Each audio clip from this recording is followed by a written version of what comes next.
Y'all want to watch the sequel to A Simple Favor? The movie that was hidden for ages, only for it to get released during Blake's downfall.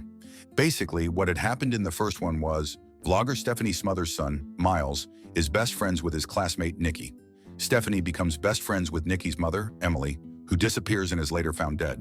When Stephanie investigates Emily's mysterious disappearance and death, she discovers that Emily's real name is Hope McLandon. Hope and her twin sister, Faith, ran away from home in their teens after killing their abusive father, and they got matching tattoos in memory of their stillborn triplet, Charity, before they went on their separate ways. Hope then used different names as she hopped from one city to another to avoid getting found. It's later revealed that Emily had reunited with Faith, and she killed her so she could fake her death and collect her insurance money. She is later arrested for killing her father and Faith, attempted murder of Stephanie and her husband Sean, and insurance fraud. Years later, vlogger turned private detective and author Stephanie goes on a live stream to update her audience that she's still alive and under house arrest in Capri, Italy. She clarifies that she did not kill Emily's husband and narrates how she got into the situation she's currently in. A few days ago, Stephanie headed to a bookstore for her book reading after sending Miles off to camp. Among the attendees were her book agent, Vicky, and Detective Somerville, the detective assigned to Emily's case.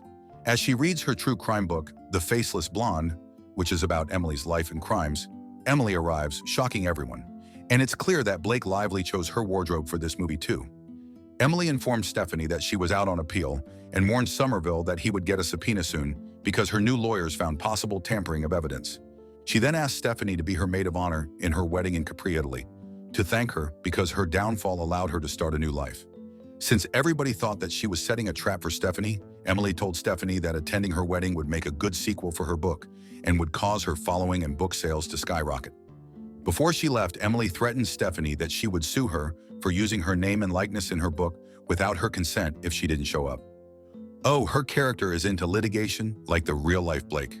While signing books, Stephanie noticed a woman who, unbeknownst to her, was FBI agent Irene Walker. She later saw Irene again while she was at a wine bar. Despite her hesitation, especially after learning that Emily got new and powerful lawyers all of a sudden, and failing to get any information about who her fiancé is, Stephanie decided to accept Emily's invitation to avoid a lawsuit. To avoid getting murdered, Stephanie also brings her book publisher Vicky to the trip. En route to Capri, Emily shared with Stephanie that Sean never took Nikki to visit her in prison, so she hasn't seen him in 5 years. She adds that her fiancé is old money Dante Versano, with whom she had a relationship when she was briefly living in Rome in her 20s. When she got arrested, Dante saw her on the news, tracked her down, and reconnected with her. When the plane landed, the Foine Dante happily greets them, and of course Blake chose her outfit. He brings them on a boat to the Grand Hotel Quisisana. Meanwhile, her assistant Vicky already over it because black people don't do open waters. At the hotel, Emily happily reunited with Nikki, who was accompanied by Sean, who accused Dante of paying the court to order them to be there. Sean and Dante basically bantered to see whose D is bigger, but we already know the answer to that. Nikki greets Stephanie, saying she's the one who got her back broken by his dad. At the welcome lunch, Stephanie and Sean catch up. Sean reminds her that the one who invited her to the wedding is the most toxic poison in her life, which isn't too far from the truth in her real life. Afterwards, she starts doing a live stream, prompting the Bartolo goons to force her to stop live streaming at gunpoint. When Emily and Dante intervened, Matteo Bartolo reminded Dante that their families are in a truce and that they had agreed to have no photos of the Bartolos in the event. He asked Stephanie to delete everything she took, and Dante asked him to let it go because Stephanie is an American visitor and didn't know the rules. Who are these Foine men? I'll take both. After Dante and Matteo leave, Emily informed Stephanie that the Versanos and Bartolos are mob rivals. Since Dante's mother, Portia, didn't approve of Emily for her only son, she surprised Emily by bringing out her mentally unsound estranged mother, Margaret. Portia invited Margaret to piss Emily off, and Margaret came with Emily's aunt, Linda, whom Emily had never met before. Margaret has a bit of dementia and mistakes Emily for her twin sister, Faith.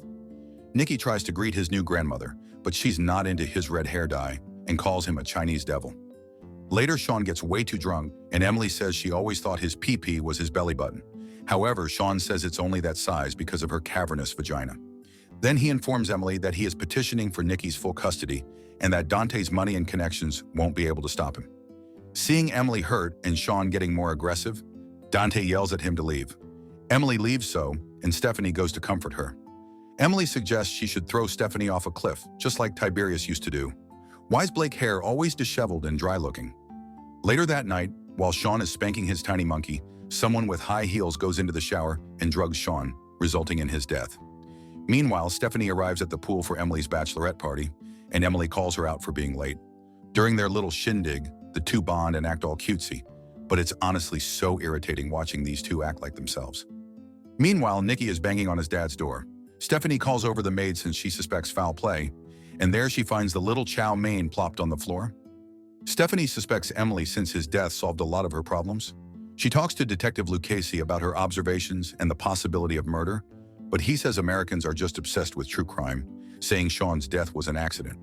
Vicky finds out that Sean has died, and she celebrates since this can skyrocket the book sales and future books. The next day, Stephanie follows Emily, who again wears clothes that Blake definitely picked out. Stephanie ends up seeing Irene again. Upon confronting Irene for following her, Stephanie discovers that Irene was following Linda, and not her, the entire time. She also discovers that Linda and Emily knew each other, which confuses her because it contradicts Emily's reaction on meeting Linda for the first time. They're interrupted by the Foine man, and he seems a bit sussy, like he want to break Stephanie's back. After Stephanie calls Somerville to ask him to look into Linda in the FBI system, she goes to visit Emily in her room, but Linda, who had just walked out of it, stops her. She discourages her from talking to Emily, saying they should give her space because she is devastated about Sean's death. While everyone is partying at Dante and Emily's wedding reception, Stephanie sees Linda and Emily talking in a corner, and Dante and Matteo talking to their goons. After she sees Dante leave, she notices that Emily, Linda, and Matteo are no longer where they were. She follows Dante and finds him by a shed, arguing with someone she can't see. Dante is then shot repeatedly, resulting in his death. Damn, they just killing all the eye candy. Stephanie runs back to the party to ask for help, and Matteo immediately runs to check on Dante. After Matteo informs Portia that Dante is dead, Portia accuses Emily of killing Dante after tricking him into giving her everything, but Emily denies it, and Linda backs her. Linda casts suspicion on the Bartolos, but Matteo, with tears down his face, vehemently denies it. The blame then fell on Stephanie.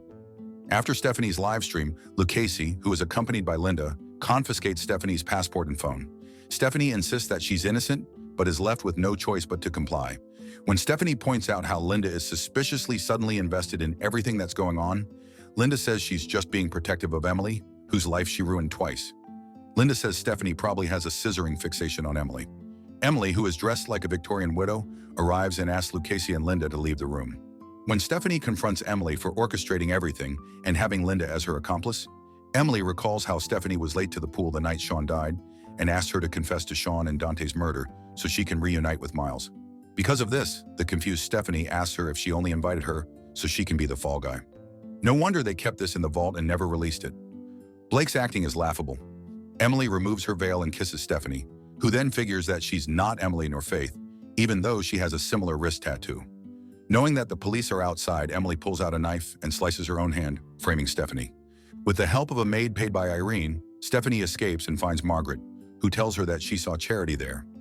Margaret shares that Linda delivered the triplets, and after Charity came out stillborn, Linda placed Hope and Faith beside Margaret, who had passed out, and cremated Charity before Margaret could even see her. The truth, however, is that Charity's stillbirth was faked by Linda, who stole her and raised her as her own. Damn, this is some Tubi-level plot. Stephanie takes the maid's phone and leaves the hotel. Shortly after, Portia and Linda discover that Stephanie is gone.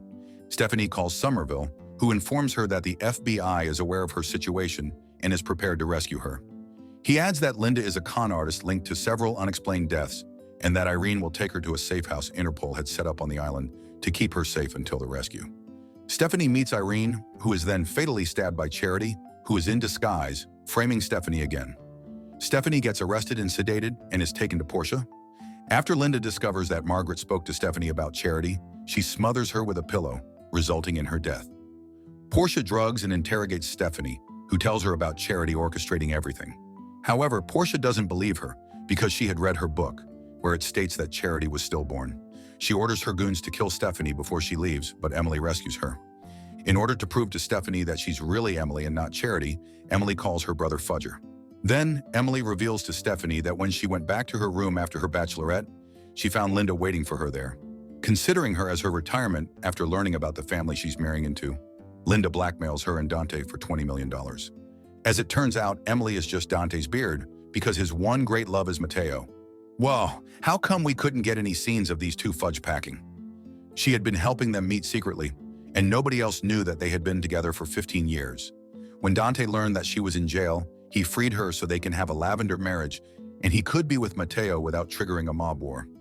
The mentally unsound Charity's romantic obsession with Emily pushed Charity to kill Sean and Dante. The day after Linda blackmailed Emily, Charity came to Emily's room to drug Emily. While Emily was paralyzed there, Charity takes advantage of her, turning her into a sister fuck her. Then Charity marries Dante. Since Charity was out killing Irene, she forgot to keep Emily drugged that day, allowing her to escape. Emily tells Stephanie that she invited her because she's her knight in shining armor. She knew a lot of people wanted her dead, so if her plan didn't work out and something happened to her, she knew Stephanie would figure it out. Charity, pretending to be Emily, uses Stephanie's phone to livestream and asks Stephanie's audience to help her find her. She lovingly shows Nikki and sends a coded message, threatening to kill Nikki if Stephanie and Emily don't turn themselves in. Emily and Stephanie face Charity and Linda, who is holding Sesame Chicken at gunpoint. Linda reveals her plan to kill Stephanie and have Charity deliver her corpse to Portia to fix Emily and Portia's relationship and assume Emily's life, position, and power in the Versano family. Using Charity's obsession with Emily to their advantage, Stephanie points out that for their plan to work, Emily also has to die, to which Charity objects. Linda reprimands Charity, who stops her from shooting Emily, allowing Emily to quickly snatch Nikki away from her. Nikki flies his drone toy to Linda's wrinkly face, causing her to drop her gun and briefly disorienting her. Charity then picks up Linda's gun, shoots Linda, and pushes her over a cliff, resulting in her death. Emily stops Charity from killing Stephanie by kissing her. Something Blake has always wanted to do, kiss herself. Emily convinces her to confess to the murders of Sean, Dante, Linda, Margaret, and Irene. Stephanie returns home with Nikki. The faceless blonde gets a boost in sales, and Stephanie's second book, Dying for Love, A Killer in Capri, becomes #1 on the New York Times bestseller list. Meanwhile, it is reported that Charity, who was in custody pretending to be Emily, will be serving multiple life sentences if convicted. Emily, who remains in hiding in Capri, calls Stephanie to ask her to raise Nikki until she sees him again, so he'll have a decent childhood and won't end up like her. Stephanie promises to honor her wish. Portia tells Emily that she knows everything and that she knew deep in her heart that she would never hurt Dante.